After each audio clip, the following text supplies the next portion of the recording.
O que será que realmente une um grupo? Sabe, às vezes a gente nem para pensar nisso, né?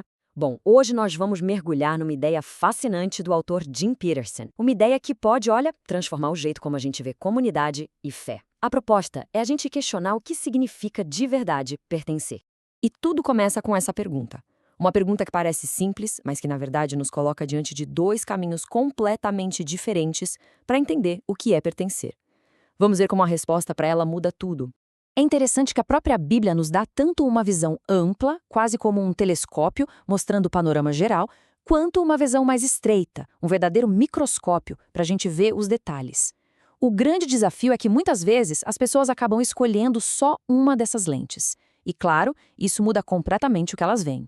E aí, o que acontece quando a gente pega só o microscópio e foca naqueles detalhes que acabam separando um grupo do outro? Bom, é aí que surge o que o Jim Peterson chama de mentalidade de conjunto fechado.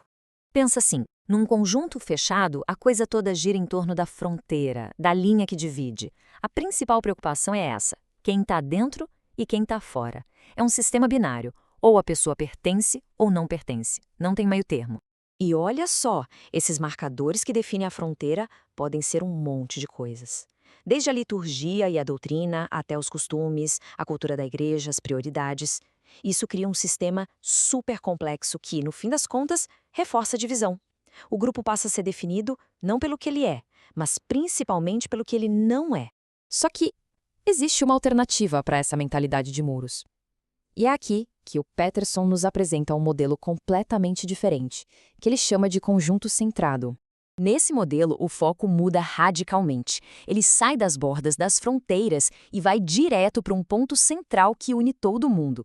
A pergunta-chave aqui não é mais onde a pessoa está, mas sim para onde ela está indo. A direção do movimento é o que importa.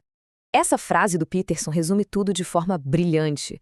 Pertencer, nesse caso, não é dar um cheque numa lista de doutrinas. É sobreviver e agir com um compromisso forte com um centro em comum. E claro, para a fé cristã, esse centro é Cristo.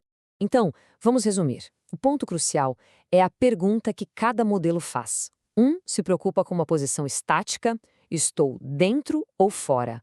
Já o outro se preocupa com um movimento dinâmico, estou me movendo em direção ao centro. É uma mudança de perspectiva total. E aqui o Peterson traz uma nuance muito importante, para ninguém achar que é 8 ou 80. Ele explica que os dois modelos têm seu lugar. A salvação, por exemplo, pode ser vista como um conjunto fechado, ou se está em Cristo ou não, ponto. Mas o discipulado, sabe, a jornada de seguir a Cristo, essa sim é um conjunto centrado. Ser discípulo é estar o tempo todo se movendo em direção ao centro, que é Cristo. Essa mudança de mentalidade, de parar de focar na fronteira e começar a focar no centro, abre um caminho muito claro para a unidade. É uma transformação que acontece em etapas. Primeiro a lealdade muda, depois a perspectiva muda e, por fim, as próprias interações com os outros se transformam. E mais genial do modelo centrado é isso. Ele não gasta energia tentando derrubar os muros entre os grupos. Ele simplesmente torna os muros irrelevantes. Quando todo mundo começa a olhar para o mesmo centro, as lealdades mudam e aquelas antigas divisões simplesmente perdem a força. A unidade vira uma consequência natural. E, no final, essa reflexão toda volta para a gente. Nas nossas comunidades, nos nossos grupos, o que a gente tem feito mais? Construído muros ou apontado para o centro? A resposta para essa pergunta pode ser, quem sabe, o primeiro passo para uma unidade muito mais real e transformadora.